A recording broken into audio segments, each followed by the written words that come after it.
करते हुए आए हैं और इसी ढंग से महात्मा गांधी जी भी सब लोगों से डोनेशन लेकर ही देश को आजाद करा। तो आपने सुना किस तरीके से प्रधानमंत्री नरेंद्र मोदी एक तरफ से काशी से आज हुंकार भरी और दूसरी तरफ जाहिर तौर पर कांग्रेस भी बड़ी रणनीति करती और अपनाती नजर आ रही है। लेकिन अब सवाल यह उठता है कि आखिर किसका पैतरा काम में आएगा और 2024 की सत्ता पर कौन काबिज होगा।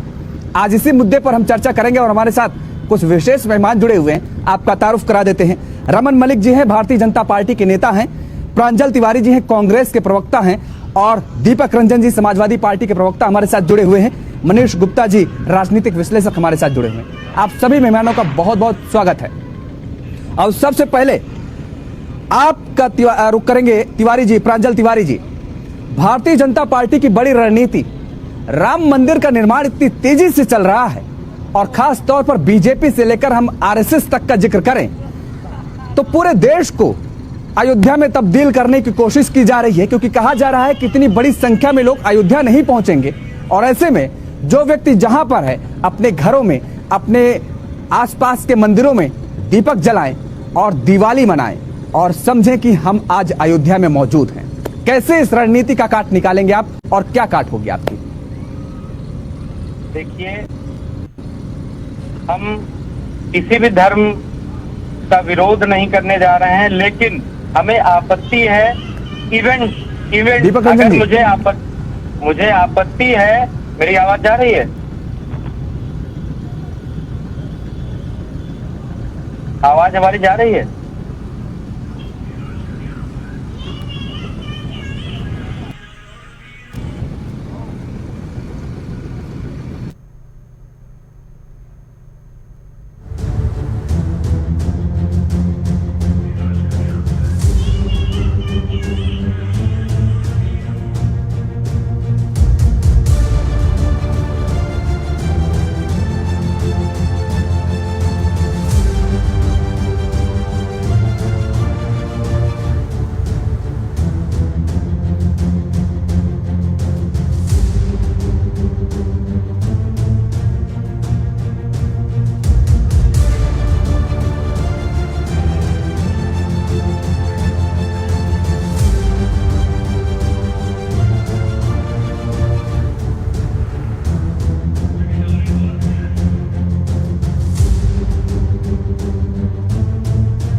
क्या आवाज आ रही है आपको? आप इंटरव्यू ले रहे हो? आवाज जा रही है हमारी? जी दीपक जी, आ रही है। भारतीय जनता पार्टी की इस काट को अयोध्या ही नहीं बल्कि पूरे देश भर को अयोध्या बनाने की कोशिश की जा रही है। एक बड़ा संदेश देने का काम किया जा रहा है। क्या रणनीति है आपकी?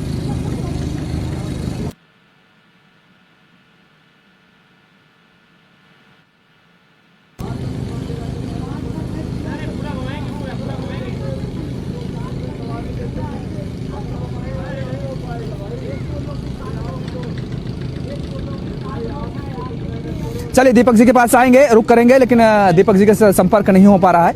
और प्रांजल तिवारी जी, आपका रुक कर लेते हैं। प्रांजल जी, आपको आवाज आ रही है?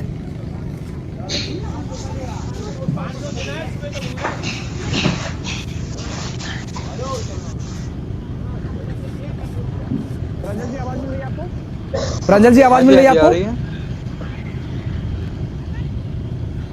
क्या रणनीति है आपकी, खासतौर पर विपक्ष को लेकर के बड़ा निशाना साधा रहा? और विपक्ष में अगर केंद्रीय लेवल पर बात की जाए तो कांग्रेस ही भारतीय जनता पार्टी के सामने खड़ी हुई है और यह संदेश देश में देने का काम किया जा रहा है बीजेपी की तरफ से कि यदि कांग्रेस देश में सत्ता कर रही होती तो आज अयोध्या में राम मंदिर का निर्माण नहीं होता और काशी का कायाकल्प नहीं होता।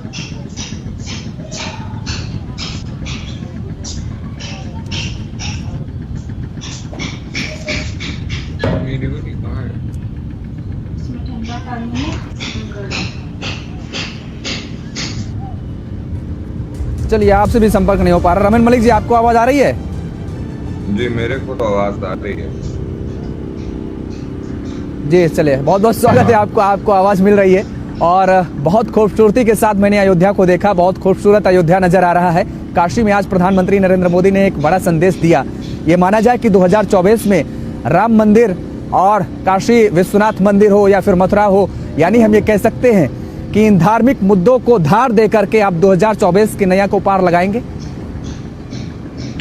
देखिए, आप थोड़ा सा कर रहे हैं, ना सिर्फ अयोध्या, काशी भी, मथुरा भी और उज्जैन में भी, सब जगह आपके जो तीर्थ स्थल हैं उन पे कार्य हुआ है। चाहे कोई भी सरकार हमारी कहीं भी हो, हमने कार्य करा है। इस देश का इतिहास रहा है साहब, 100 करोड़ 150 करोड़ के हज हाउस बन के दिए जाते थे, और जो मंदिर थे उनकी बदहाली और उन शहरों की बदहाली रखी जाती थी। उन मंदिरों के शहरों को बदहाल इसलिए रखा जाता था कि लोग कम जाएं, वहां पे उसकी थू हो। तो ये जो एक डिजाइन था, डिजाइन फॉर डेफरमेंट, वो जो है वो इनका काफी समय चलता रहा। हमने एक सेकुलरिज्म की पहचान बनाई है कि 80-85 करोड़ 100 करोड़ जो इस देश में हिंदू हैं, उनको भी ये लगे कि ये उनका देश है और सेकुलर होनी चाहिए सरकार, और वो सरकार सभी धर्मों के लिए काम करे। तो जहां हज हाउस बने हैं आज तक, जहां पे वक्फ बोर्डों को इतनी सहूलियतें दी गई हैं, वहीं पे अलग अलग तरीके से हम सभी धर्मों के लिए काम करें। और ये नवीनतम प्रयास जो हैं वो निरंतर चलते रहेंगे। जहां माइनॉरिटी, अब आपको एक बहुत अच्छी चीज बताता हूं, हरियाणा के अंदर भी ऐसा प्रयास लगाया जा रहा है कि जहां पे हिंदुओं की आबादी कम हो, वहां 20% से कम हो, जहां हिंदू की जिस गांव में, वहां पे मंदिरों का देखरेख जो है वो माइनॉरिटीज के हिसाब से, जैसे माइनॉरिटीज को ध्यान दिया जाता है वैसे उन माइनॉरिटीज को भी ध्यान दिया जाए। तो ये तो सेकुलरिज्म की पहचान है, तो इसमें तो किसी को आपत्ति होनी नहीं चाहिए। अब अगर अच्छे तरीके से भगवान रामलला का मंदिर बन के तैयार हो रहा है, और मैं बहुत जल्दी ये भी बता दूं आपके चैनल के ऊपर कि एक बारी हमारे आराध्य पिता तुल्य, सभी के हिंदुओं के पिता तुल्य भगवान श्री राम का जब ग्रह, उनका विग्रह का घर जो है उनका, वो उसके उपरांत माता सीता का भी जन्मस्थली सीतामढ़ी जो है, उसमें भी माँ सीता के प्रतिमा को भी देखा जाएगा, उनके विराट रूप, उनकी वैदेही रूप, उनके शक्ति रूप को भी सराहा जाएगा, उनकी शक्ति रूप को भी बनाया जाएगा। ये भी एक तपस्या सनातन की तरफ से ली गई है, और उस सनातन की तपस्या का रंग अब आपको दिखना शुरू होगा।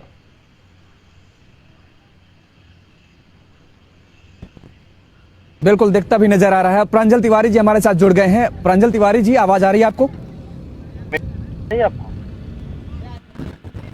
आवाज जा रही मेरी? जी बिल्कुल, जी आ रही है। 14 वर्षों का वनवास प्रभु श्री राम का था, और उसके बाद अगर हम अयोध्या नगरी का जिक्र करें तो 500 वर्षों का वनवास एक ये भी था। रामलला टेंट में विराजमान रहे, 500 वर्षों की लड़ाई लड़ी गई, और उसके बाद अब भव्य राम मंदिर का निर्माण हो रहा है। 22 जनवरी 2024 को रामलला की स्थापना होगी। गर्भगृह में प्रधानमंत्री नरेंद्र मोदी खुद पहुंचेंगे, कार्यक्रम में शिरकत करेंगे। और 2024 के चुनाव को लेकर के ये बिल्कुल माना जा रहा है कि बीजेपी इस मुद्दे को छोड़ना नहीं चाहेगी, क्योंकि 5 राज्यों के चुनाव में ये देखा गया है कि राम मंदिर का मुद्दा उठा है। क्या काट निकालेंगे आप? देखिए, बिल्कुल हम सब उसके साथ हैं। मंदिर, भव्य मंदिर बना, उसके मैं साथ हूँ। कोर्ट का जो फैसला रहा उसके मैं साथ हूँ। पूरी मेरी पार्टी, हर सनातनी का ये उसकी सोच रही कि वो ऐसा हो, और कोर्ट ने इसका निर्णय किया है। हम सब उसके फैसले के, कोर्ट के फैसले का सम्मान भी कर रहे हैं और उसके साथ भी। लेकिन मुझे भारतीय जनता पार्टी से, भाजपा के प्रवक्ता से ये भी जरूर साथ में जानना है कि आप राम मंदिर का जजमेंट आता है तो आप मोदी का जजमेंट बताते हैं, और वहीं बगल राहुल गांधी जी को अभी आप गलत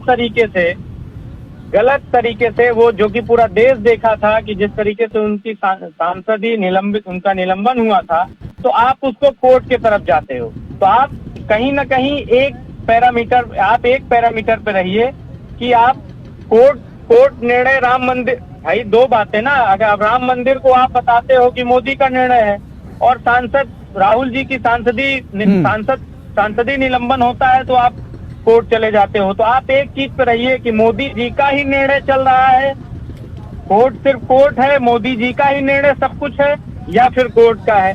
फिलहाल राम मंदिर पर हम सब सनातनियों के लिए ये अच्छी बात है, बहुत दिनों से इंतजार रहा। कोर्ट ने हम सब के लिए हम सब प्रांजल तिवारी जी, लेकिन बीजेपी क्या, ठीक है आप स्वागत कर रहे हैं, अच्छी बात है, स्वागत करना भी चाहिए, लेकिन ये लगातार आरोप आप पर लगते रहे ना। साथ ही मैं ये भी बता देना चाहता हूँ कि 2024 का चुनाव बिल्कुल इससे इतर होगा। हाँ। देश में मूलभूत की जो जरूरतें हैं, मूलभूत जो समस्याएं हैं, जो भाजपा करने में बिल्कुल नाकाम रही है, जो कि चाहे वो आपकी बेरोजगारी हो, चाहे वो आपकी युवाओं की तिवारी जी मूलभूत समस्याएं तो मध्य प्रदेश में थी, मध्य प्रदेश में भी थी, छत्तीसगढ़ में भी थी, राजस्थान में भी थी। मूलभूत समस्याएं तो लोगों के पास वहां भी थी। मूलभूत समस्याओं को लेकर के जनता के बीच में तो आप वहां भी जा रहे थे। देखिए वहाँ बिल्कुल, मैं चुनाव हारने के बाद से चुनाव में हम नहीं बन पाए, हम नहीं वहाँ पर अपनी सरकार बना पाए। बिल्कुल उसको मैं स्वीकारता हूँ कि मैं अपनी चीजों को वहाँ पर जनता के बीच में नहीं पहुँचा पाया, काम करके भी हम उनके बीच में नहीं पहुँचा पाए। इस बात को मैं स्वीकार कर रहा हूँ। हमारे नेता, हमारी पार्टी ने अपनी हार को सहर्ष स्वीकार किया है। आगे इस पर हमारी कहाँ कार्यकर्ताओं में नाराजगी रह गई, कहाँ हमने टिकट सही नहीं किए, कहाँ हम जनता के बीच में इतना काम मतलब वो हमने काम किया है। ठीक। राजस्थान रोल मॉडल रहा, जो कि भाजपा ने कॉपी की है, चाहे वो गैस सिलेंडर हो या जो भी कुछ हो। ठीक है, आ रहे हैं। दीपक रंजन जी से कमेंट लेते हैं। दीपक रंजन जी, उत्तर प्रदेश का अगर हम जिक्र करें तो सबसे बड़ी पार्टी वैसे भारतीय जनता पार्टी के सामने आप ही खड़े हुए हैं, विपक्ष की भूमिका निभा रहे हैं, 80 लोकसभा सीटें हैं। माहौल तो भारतीय जनता पार्टी पूरा बनाती नजर आ रही है। अयोध्या को पूरे देश में कह रही है, और जाहिर तौर पर देश तो उत्तर प्रदेश में अगर मंदिर बन रहा है तो घर घर अयोध्या बनाने की तैयारी भारतीय जनता पार्टी की। और अयोध्या में आज जो हमने लोगों से पूछा, जो जानकारी ली, जो उनसे बात की, योगेश जी, आप, हमें लगता है शायद अयोध्या से आप जो है लाइव रिपोर्टिंग कर रहे हैं, और मतलब शायद 22 तारीख तक आप रुकेंगे भी वहां पे। 22 जनवरी तक शायद आपका प्रवास भी होगा वहां तक। 22 तक क्या रुकेंगे आप वहां पे योगेश जी? 22 जनवरी तक रुकेंगे आप? जरूरी नहीं है 22 तक नहीं रुकेंगे दीपक जी। अच्छा नहीं, 22 तक अगर हम नहीं रुकेंगे तो हमारी दूसरी टीम मौजूद रहेगी। चलिए ठीक, कोई नहीं। मैं तो चाहता हूँ योगेश जी कि थोड़ा सा आगे बढ़ जाइए। गोरखपुर भी है, वहां पर एम्स बन रहा है पिछले कई वर्षों से, और प्रधानमंत्री जी जो देश के सबसे बड़े पद पे विराजमान है, देश के प्रधानमंत्री जी ने दरभंगा में बता दिया कि एम्स बन करके तैयार है। मैं तो चाहता हूं कि ग्राउंड रिपोर्टिंग आपके वहां पर भी लोग, आपकी टीम जाए वहां पर भी, सर्वे करके लोगों का जो है वो माइक लगा करके, अपनी आईडी लगा करके लोगों से पूछे कि भाई एम्स का काम कहां तक पहुंच गया। देखिए, ये माननीय सर्वोच्च न्यायालय का हम सबको आभार प्रकट करना चाहिए। इसमें भारतीय जनता पार्टी ना की जो है, इससे लगता है कि हिंदू धर्म का इन्होंने अपने आप को पेटेंट करा रखा है। अरे मंदिर, मस्जिद, गिरजाघर, गुरुद्वारा हमारी आस्था है। तो योगेश जी, धर्म निभाने की चीज है, धर्म भुनाने की चीज नहीं है। लेकिन भारतीय जनता पार्टी के लोग धर्म को हर प्लेटफॉर्म पे भुनाने का काम करते हैं। अभी हमारे सेंसिबल प्रवक्ता रमन भाई ने सारी बात बताई कि मुस्लिम भाइयों के लिए बताया, इनके लिए बताया, उनके लिए बताया, बनारस के लिए बताया, सब जगह बताया। प्रधानमंत्री जी ने, अब चूंकि चुनाव नजदीक है, अब जनता इनसे पूछ रही है कि स्वास्थ्य, शिक्षा, रोजगार और महंगाई की दिशा में आपने क्या किया। कितने एम्स आपने बना करके तैयार कर दिए, कितने स्कूल आपने बना करके तैयार कर दिए। अभी इतना बड़ा पेंडेमिक योगेश जी हम लोग ने झेला, भगवान न करे कि आगे भी कभी सके कि कोई पेंडेमिक झेलनी पड़े। ऑक्सीजन से किस तरीके से लोगों ने अपना दम तोड़ा, कितने ऑक्सीजन प्लांट उत्तर प्रदेश में लग गए बता दें, हमारे रमन भाई बैठे हुए बता दें कितने। मैं ये नहीं कहता कि हमारे सर्वोच्च न्यायालय के आदेश पर मंदिर बन रहा है, ठीक, अच्छी बात है, वो हमारी आस्था है। और जैसा कि कहा जा रहा है कि जो वहां पर ना पहुंच पाए वो 22 जनवरी को अपने घर से पूजा करे। अरे हम तो रोज पूजा करते हैं साहब, मैं रोज अपने घर में आधा पौन घंटा पूजा करते हूँ। अच्छा, योगेश जी आप यादव- भी करते होंगे, रमन जी भी करते, रमन जी भी करते होंगे। रंजन साहब, अखिलेश जी, यादव, योगेश अखिलेश यादव जी रामलला के लास्ट आखिरी जी। बार कब दर्शन करने पहुंचे थे? जब बन जाएगा बिल्कुल जाएंगे, बिल्कुल जाएंगे। जब बन करके तैयार हो जाएगा तो बिल्कुल जाएंगे, क्यों नहीं जाएंगे। मैं ये तो क्या अभी 2 दिन मतलब पहले जब गया तक था, मतलब 2 जब दिन तक पहले टेंट गया में था। रहे। राम मंदिर जो है, देखिए, तो आप सर्वोच्च न्यायालय का नाम क्यों नहीं ले रहे हैं? ये अपना महिमा मंडप कर, मैंने कहा ना कि भाई मैं तो धर्म स्वागत कर रहा है हूं, वो मैं नहीं मैं तो स्वागत कर रहा हूं, मैं तो सर्वोच्च न्यायालय का स्वागत। योगेश जी, धर्म, मैंने बार बार कहा ना कि धर्म जो है वो निभाने की चीज है, भुनाने की चीज नहीं है। लेकिन भारतीय जनता पार्टी के लोग, आप इनका वक्तव्य सुन लीजिए, प्रधानमंत्री जी का स्टेटमेंट सुन लीजिए, प्रधानमंत्री जी का भाषण सुन लीजिए। प्रधानमंत्री जी ने एक भी बात, अभी आपने कहा कि तीनों राज्यों की बात आपने कही कि ठीक है, मैं तीनों राज्यों में जहां भारतीय जनता पार्टी की योगेश जी सरकार बनी है, मैं इनको बधाई देता हूं, शुभकामनाएं देता हूं। लेकिन साथ ही साथ मैं ये भी कहना चाहता हूं कि जो तीनों राज्यों में जनता से वादा करके आए, अविलंब उन वादों को पूरा करें। इन्होंने राजस्थान में 450 रुपए सेंटर देने का वादा किया था अपने मैनिफेस्टो में, अपने घोषणा पत्र में, अपने संकल्प पत्र में। कब करेंगे? ठीक है, अगर नहीं पूरा करेंगे तो विपक्ष की जिम्मेदारी है। आप सड़कों पर उतारिए, नहीं आप केवल चर्चा में, डिबेट चर्चा में। देखिए दीपक रंजन जी, विपक्ष की जिम्मेदारी होती है कि जनता की समस्याओं को लेकर के सड़कों पर उतरे। भारतीय मैंने वो दौर भी देखे, नहीं एक सेकंड दीपक रंजन सुन लीजिए, अरे एक सेकंड सुन लीजिए, मैंने वो दौर भी देखा है जब आप सत्ता पर हुआ करते थे। भारतीय जनता पार्टी विपक्ष पर उत्तर प्रदेश में हुआ करती थी। मुझे बहुत अच्छे से याद है, विधानसभा का पार्टी और भारतीय जनता पार्टी कार्यालय का जो रास्ता है वो रोक दिया जाता था, किस तरीके से लाठीचार्ज होते थे, किस तरीके से भारतीय जनता पार्टी सड़कों पर उतरती थी। 5 सालों में या 8-7 सालों में मैंने समाजवादी पार्टी का ऐसा प्रदर्शन देखा नहीं। देखिए योगेश जी, भारतीय जनता पार्टी को वही चाल चलन और चरित्र दिख रहा है ना, दोहरी मानसिकता उनकी दिख रही है। जिन चीजों का उन्होंने विरोध किया था वही चीजें उन्होंने अपने उसमें लागू कर रखी हैं। और समाजवादी पार्टी के विपक्ष की जब सरकार थी, या समाजवादी पार्टी के सहयोग से जब केंद्र में सरकार थी या उत्तर प्रदेश की में सरकार थी, तो आताताई और तानाशाही सरकार नहीं थी। आज जो है, जब सदन की सुरक्षा के लिए जो है सांसद और माननीय राज्यसभा सांसद लोग जब आवाज उठाते हैं तो उनको सस्पेंड करने का काम कर दिया जाता है। ये कैसे आताताई तानाशाही सरकार है? आप कह रहे हैं आपका इतना अच्छा प्लेटफॉर्म है अपनी बात रखने के लिए, आपके चैनल को लाखों करोड़ों लोग देखते हैं, तो उन तक हमारी बात नहीं पहुंच रही। जनता देखिए आज की तारीख में बहुत समझदार हो चुकी है। और 2024 आपने देखा होगा कि 5 राज्यों के जो चुनाव परिणाम जनता चाहते, ठीक है दीपक रंजन जी, अच्छी बात है, आप चर्चा में बात रख रहे हैं, लेकिन जनता ये चाहती है कि जनता के दरवाजे पर भी पहुंचिए, जनता की समस्याओं को उठाइए, सड़कों पर भी उतारिए। केवल ये सदन और केवल टीवी डिबेट चर्चा तक ना रहे, सीमित रहे। जनता ये अपेक्षा करती है। आएंगे आपके पास, दूसरी बार रुक करेंगे आपका। 30 सेकंड और बस योगेश भाई, सदन लोकतंत्र का मंदिर है कि नहीं है? बोले सदन लोकतंत्र का मंदिर है या नहीं? बिल्कुल सदन लोकतंत्र का मंदिर, और जनता के द्वारा चुने हुए माननीय सांसदगण जो है, जब वहां पर अपनी बात रखते हैं, सुरक्षा में इतनी बड़ी चूक होती है, और जब सुरक्षा की खामियों को लेकर के बात करते हैं तो आप उनको सस्पेंड कर देने का काम करते हैं। और जिन्हें उनका पास बनाया, उन 2 लड़कों का, 5 लड़के जितने भी लड़के थे, उन लड़कों का जिन्होंने पास बनाया, उन माननीय सांसद जी से तो कोई पूछताछ नहीं हुई आज तक, ना वो सस्पेंड हुए। ये कौन सी दोहरी मानसिकता है योगेश भाई? और मैं तो समझता हूं कि योगेश भाई आप एक ऐसे पत्रकार हैं कि मैं तो बाद में भी बात करता हूं कि आप अपनी बात पर सवाल जायज है, सवाल बनता भी है, आपका सवाल जायज है, इस पर सवाल बनता है आपका। भारतीय जनता पार्टी को उसको जवाब भी देना चाहिए, लेकिन कांग्रेस बड़ा आरोप लगा रही है। कांग्रेस के राज्यसभा सांसद कह रहे हैं कि दरअसल ये पूरी रणनीति कांग्रेस की थी, साजिश थी। मैसूर से एक नए नेता को लॉन्च करने की कोशिश की जा रही है कांग्रेस की तरफ से। खैर उस पर फिर कभी चर्चा होगी। और मनीष गुप्ता जी का रुख करेंगे। मनीष जी, आपको क्या कुछ नजर आ रहा है? क्योंकि दीपक रंजन जी कह रहे हैं धर्म निभाने की चीज होती है, सियासत में भुनाने की चीज नहीं होती है। लेकिन जब कोई भी राजनीतिक दल जी तोड़ मेहनत करती है, किसी काम को अंतिम छोर तक पहुंचाने की कोशिश करती है, तो क्या उसको भुनाएगी नहीं?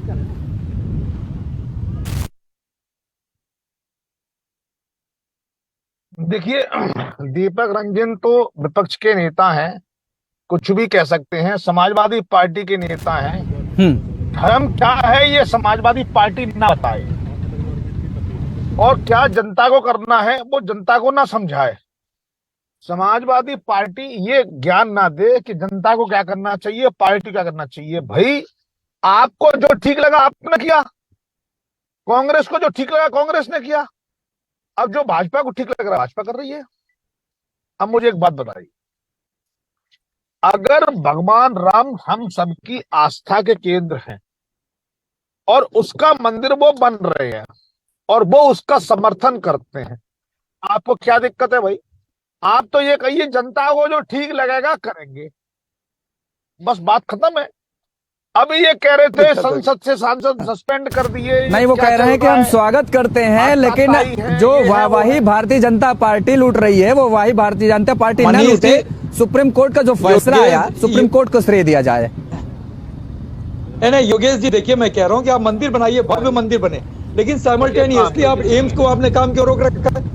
आप स्वास्थ्य, शिक्षा, रोजगार और महंगाई की बात क्यों नहीं कर रहे हैं? आप मंदिर बनाइए, आप साइमल्टेनियसली उस पे जो है आप उसी पे फोकस क्यों कर रहे हैं?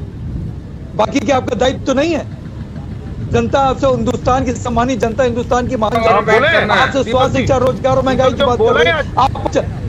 आपने एक मिनट मनीष भाई, एक मिनट बस, आप 85 करोड़ लोगों का मुफ्त राशन दे करके आप अपना सीना अरे कितनी बार एक मिनट करेंगे भाई? थोड़ी देर चुप हो जाइए आप। अरे थोड़ी देर चुप हो जाइए, दूसरे को बोलने दीजिए भाई। आप पूरा फोकस मनीष जी सफा कर रहे हो ना, धर्म के बारे में जो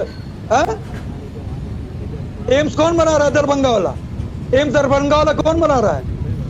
दरभंगा के एम्स कौन बना रहा है? जो प्रधानमंत्री जी कह रहे खुले मन से कि दरभंगा गेम जो चालू हो गया। हमारे वो जो है एंकर साहब हैं योगेश पांडे जी, वो सीनियर जर्नलिस्ट हैं, बता दें कि दरभंगा में चालू हुआ या नहीं हुआ? देश का प्रधानमंत्री इतना जब झूठ बोल रहा है वो कि वो बोल रहे हैं कि दरभंगा नहीं है। हम तो कह रहे भाई आप मंदिर बनाइए, बिल्कुल बनाइए, लेकिन साथ में साइमल्टेनियसली जो है जनता की जो मूलभूत समस्याएं हैं उन पर भी ध्यान दीजिए। पांडे जी, अरे योगेश जी, अगर हमें बोलना नहीं है तो हम बाद में आ जाते हैं। इनके टूटी का दीपक रंजन जी और उनके पिताजी के एक सेकंड, दीपक रंजन जी एक सेकंड, दीपक रंजन जी एक सेकंड रुक जाइए, एक सेकंड रुक जाइए भाई, एक सेकंड रुक जाइए, दीपक रंजन जी एक सेकंड रुक जाइए, मनीष गुप्ता जी को लाइए। अपनी राजनीतिक विश्लेषकों का भारतीय जनता पार्टी के प्रवक्ता हो, भारतीय जनता पार्टी के प्रवक्ता हो, भारतीय जनता पार्टी के प्रवक्ता हो, 85 देश को बेरोजगारी में झोंक दिया, महंगाई की मार झेल रहा है देश, और बात कर रहा हूँ अब इनकी उनकी। चलो भाई बेरोजगार 24 में बेरोजगार 24 में बेरोजगार पूरे देश हो जाएगा जिस तरीके से चल रही है। 24 में अभी जो भारतीय जनता पार्टी के लोग हैं सारे के सारे बेरोजगार हो जाएंगे, सारे के सारे बेरोजगार हो जाएंगे। समझ में? भारतीय जनता पार्टी के सारे झूठे वादे, झूठ भरे चला हुआ 2024 में चलने वाला नहीं है, 2024 में चलने वाला नहीं है। एक सेकंड दीपक रंजन जी, दीपक रंजन जी रुके भाई, ठीक है दीपक रंजन जी आ रहे हैं, अरे रुक जाइए, आ रहे हैं दीपक रंजन जी, रुके थमिए। ये भारतीय जनता नहीं, आपको देखिए कोई वो अपशब्दों का इस्तेमाल नहीं कर रहे हैं, वो कोई अपशब्दों का इस्तेमाल नहीं कर रहे हैं, आपको पूरा मौका देंगे। हाँ, राजनीतिक विश्लेषक वो नहीं, वो राजनीतिक विश्लेषक हैं, उनकी वो सक्षमता, उनके विचार हैं, हम आपके पास आएंगे, आप उनको काउंटर करिएगा, आप उनको काउंटर करिएगा, आप उनके सवालों के जवाब दीजिएगा। वो देखिए वो उनके विचार हो सकते हैं, हो सकता है भारतीय जनता पार्टी के समर्थक हो या हो सकता है भारतीय जनता पार्टी के विचारों को आपके मुताबिक, लेकिन उनके वो विचार तो रखने को मत करें। और रुकिए, कम से कम उनको रखने दीजिए। मनीष गुप्ता जी, योगेश भाई कम से कम हम लोग को डाल मत भाजपा समर्थक। अच्छा मनीष गुप्ता जी बोलने तो दीजिए, चर्चा को आगे बढ़ने दीजिए। नहीं, तब तक भारतीय दीपक जी चर्चा को आगे बढ़ने दीजिए, उनको बोलने दीजिए। मनीष गुप्ता जी देखिए, सुनिए योगेश जी, मुझे ऐसा लगता है अभी मैंने तो कुछ बोला ही नहीं है, इन्होंने आवाज सुन ली भाजपा नेता की और मेरे पे आरोप लगाने लगे। अभी तो मैंने एक लाइन भी नहीं बोली है और इनके पेट में दर्द होने लगा। मैं आपसे सिर्फ ये पूछना चाहता हूँ, बताने दीजिए, मंदिर कौन बना रहा है? मंदिर सरकार बना रही है। अरे बोल लो यार, हटाओ यार, मैं नहीं बात करता, चलो जाओ यहाँ से। अरे बोल लो, चलो। तो पेट में दर्द हमारे हो रहा है, पेट में दर्द की भाषा इस्तेमाल करोगे? राजनीतिक विश्लेषक बने हुए हैं ये। एक सेकंड, मनीष गुप्ता जी को स्क्रीन पर लाइए भाई, मनीष गुप्ता जी को लेकर के आइए। मनीष गुप्ता जी को लेकर आइए स्क्रीन में कॉल। मनीष जी बोलिए आप। चलिए मनीष गुप्ता जी शायद मुझे लगता है उनका फोन कट गया, खैर कोई ना। रमन मलिक जी जवाब दीजिए, आप बोलना चाह रहे थे। देखिए, सबसे पहली बात तो सपा के लोग तो ये बताएं कि कितने एम्स, कितने हवाई अड्डे, कितने राजमार्ग जो हैं उन्होंने घोषणा नहीं खत्म करे अपने शासनकाल में, तो यूपी की जनता उन्हें बताएगी कि दोबारा सपा नहीं आएगी, कभी भी नहीं आएगी। दूसरी बात, ये जो कांग्रेस वाले हैं ना पांडे जी, इनकी बुद्धिमत्ता मैं आपको बताता हूं। ये देश से डोनेशन मांगने चले थे, डोनेट फॉर देश। सबसे पहले तो ये बताएं, डोनेशन कांग्रेस के लिए मांग रहे हैं कि देश के लिए मांग रहे हैं? क्या देश कांग्रेस है या कांग्रेस देश है? ये भी पूछे। वो कह रहे हैं गांधी जी का मूवमेंट, और वो कह रहे हैं गांधी जी का मूवमेंट एक बार फिर से हम चला रहे हैं। आपको थोड़ी जल्दी रहती है, आप एक बार सुनिए पूरा सवाल। हाँ, पूरा सवाल सुनिए पहले पांडे जी। नहीं मैं काउंटर करता हूं तो सबको ऐसा लगता है। रमन जी समस्या यही है, राजनीतिक दलों के साथ समस्या यही है। हाँ, आपको प्रॉब्लम होती है पांडे जी, आप सुनते नहीं हैं। आप पूरे सवाल को सुन लीजिए, जो मैं बोल रहा हूं उसको एक बार सुन लीजिए। बोलिए। अगर नहीं सुनेंगे तो आप उसके ऊपर तर्क नहीं रख पाएंगे कोई भी। राहुल गांधी की संसद की बहाली को देश नहीं आप ही से बुलवा रहे हैं भाई, आप ही से बुलवा रहा हूँ, आप बोलिए ना, आप बोलिए, आप ही से बुलवा रहा हूँ, आप ही से जवाब ले रहा हूँ। और राम मंदिर का जजमेंट मोदी कोर्ट करे। एक सेकंड रुक जाइए, एक सेकंड रुके भाई, राहुल गांधी मत बनिए। प्रांजल जी एक सेकंड रुक जाइए, प्रांजल जी प्रॉब्लम ये है कि आपने डोनेशन फॉर देश शुरू करा, बहुत अच्छी बात। पहला चीज तो देश जो है वो कांग्रेस नहीं है और कांग्रेस देश नहीं है, तो आपको डोनेशन फॉर कांग्रेस शुरू करना चाहिए था, देश ने। लेकिन बहरहाल करने भी चले थे तो थोड़ी सी अकलमंदी लगाते, थोड़ा सा दिमाग लगाते और डोमेन तो बुक कर लेते। आज रो रहे हो कि वो ऑफ इंडिया के पास जा रही है, सारे जब भी क्लिक हो रहा है डोनेट फॉर देश। आपने जो उनकी वेबसाइट इस नाम की है वो तक नहीं ब्लॉक करी है और आप चले कैंपेन चलाने। मतलब अकल तो होनी चाहिए, नकल के लिए भी अकल चाहिए भाई। मूर्खता की पराकाष्ठा है आप लोग। आप अपने फोन पे करके देखिए। ये आपका जो आईटी सेल है या उसको संचालन करने वाले हैं या आपके संगठन को संचालन करने वाले हैं, ये उनकी मूर्खता की पराकाष्ठा है कि जब आप एक कैंपेन नेशन वाइड एक पॉलिटिकल पार्टी, सबसे पुरानी पॉलिटिकल पार्टी करने चली है, तो कम से कम उसका डोमेन तो ब्लॉक कर लेते। आजकल के युग में भी ऐसी बेवकूफी करनी क्या दर्शाता है। और आखिरी चीज जो मैं बोलना चाहूंगा, हम मंदिर भी बना रहे हैं, हम एयरपोर्ट भी बना रहे हैं, हम सड़कें भी बना रहे हैं, हम पावर स्टेशन भी बना रहे हैं, हम एम्स भी बना रहे हैं, हम यूनिवर्सिटीज भी बना रहे हैं, हम नई तकनीक भी ला रहे हैं। आप कांग्रेस में एक प्रोडक्ट दरभंगा का एम्स चालू हो गया। नरेंद्र मोदी आप बाद में बन लीजिए। उसके बाद रमन भाई दरभंगा का बना रहे थे। राहुल गांधी दरभंगा की आवाज है, हो चुका है, वो नहीं कोई बन पाएगा। लेकिन नरेंद्र दरभंगा का एम्स, रमन भाई भाजपा में एक अलग काम कर रही है, झूठ बोलने वाले। अभी शुरू हो चुका है, इसमें क्या दिक्कत है? अरे प्रधानमंत्री जी का भाषण, अभी तक जगह नहीं, जमीन अधिकृत हुई है, अभी तक जमीन अधिकृत नहीं हुई है। गोरखपुर एम्स की समाजवादी सरकार की देन है, अभी तक दरभंगा में आपने जमीन तक नहीं अधिकृत की। इतना झूठ बोलते हैं देश के प्रधानमंत्री जी। उन्होंने बोल दिया हमने दरभंगा में, आप बोल रहे हो चलता है, बोल रहा है प्रधानमंत्री जी को उठा कर देखो। अरे आप जो देश की इतनी चिंता करते हो तो क्या होते? आप देश के प्रदेश से हटने वाले हो, देश से हटने वाले हो। देश आपसे सवाल पूछ रहा है, आप सवाल पूछ रहे हो ना, देश आपसे पूछ रहा है स्वास्थ्य, शिक्षा, रोजगार, महंगाई कब दोगे? लोगों को रोजगार कब दोगे? महंगाई कब कम करोगे? ठीक है, प्रांजल जी जिस ठीक जगह है, आ रहे हैं दीपक जी, आ रहे हैं आपके पास।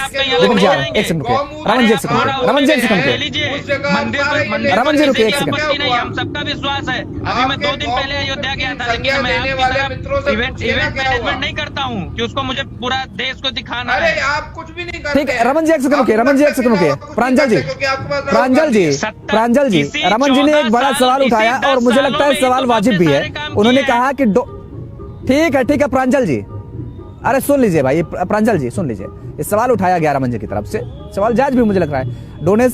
डोनेट फॉर नेशन, भाई राष्ट्र के निर्माण के लिए हम कोई डोनेट थोड़े न कर रहे हैं, या कोई भी व्यक्ति डोनेट करेगा राष्ट्र के निर्माण के लिए करता, तब तो आप डोनेट फॉर नेशन लगाइए, डोनेट फॉर कांग्रेस लगाना चाहिए, ये सवाल तो जायज है ना। देखिए योगेश जी, कैंपेन का डोमेन नेम तो ले लेते, वो भी नहीं लिया। चलिए ठीक है, ये भी एक सवाल जुड़ गया है, डोमेन तक आपने नहीं लॉक कराया। अरे भाई प्रांजल अभी जी, तो वो मेरे शुरू के ही सवाल का जवाब, पहले ये जवाब दें, ये दोहरा चरित्र कैसे? राहुल जी की सांसद का निलंबन होता है तो कोर्ट करता है, और राम मंदिर का निर्माण होता है तो मोदी कोर्ट करता है। पहले तो ये मेरे सवाल का जवाब दें।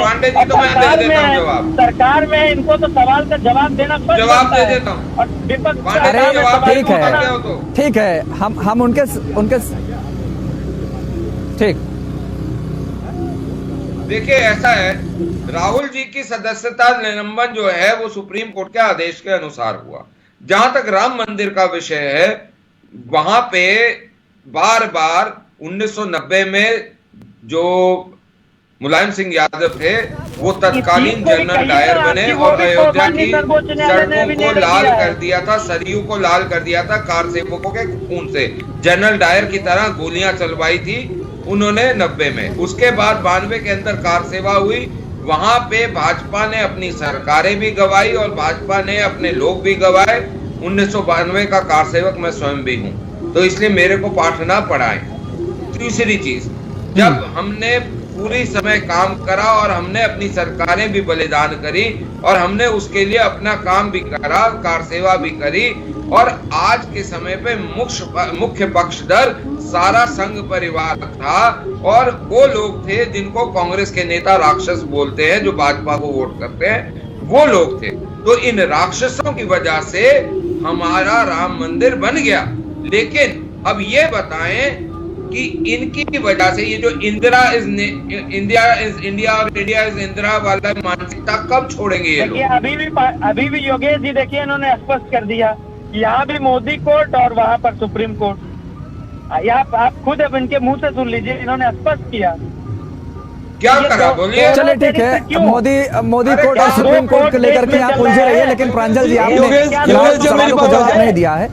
ठीक है 10 सेकंड, 1 सेकंड रुकिए, 10 सेकंड दीपक रंजन जी, 10 सेकंड आपके पास। इनसे पूछिए, रमन मलिक जी बड़े सेंसिबल प्रवक्ता बैठे हुए भारतीय जनता पार्टी के, कि माननीय नेताजी को पद्म विभूषण किसने देने का काम किया, किस सरकार ने दिया, और 1992 में क्यों दिया? हमने दिया। और 1993 में सरकार किसकी बनी? जनता के द्वारा। अरे सुनो, आप चुप हो जाओ रमन मलिक, अब आप चुप हो जाओ, सुन लो मेरी बात। अब 10 सेकंड चले ठीक है दीपक रंजन जी माफ कीजिएगा, क्योंकि आप सभी लोग एक दूसरे को इंटरप्ट कर रहे थे और इस वजह से मुझे लगता है आप रमन जी भी इंटरप्ट कर रहे हैं। खैर, आप सभी मेहमानों को हमारे साथ जुड़ने के लिए और समय देने के लिए बहुत बहुत शुक्रिया। माफ कीजिएगा, समय इजाजत नहीं दे रहा है, इसलिए चर्चा को हमें विराम देना पड़ रहा है। और जाहिर तौर पर अयोध्या में जिस तरीके से भव्य राम मंदिर का निर्माण हो रहा है और आज प्रधानमंत्री नरेंद्र मोदी ने जिस तरीके से काशी से ललकार लगाई है और विपक्षी राजनीतिक दलों को घेरने का काम किया, खासतौर पर कांग्रेस को, और इसी से इस बात का अंदाजा लगाया जा सकता है कि 2024 को लेकर के राम मंदिर का मुद्दा बहुत अहम होने वाला है। लेकिन राम मंदिर का मुद्दा आखिर भारतीय जनता पार्टी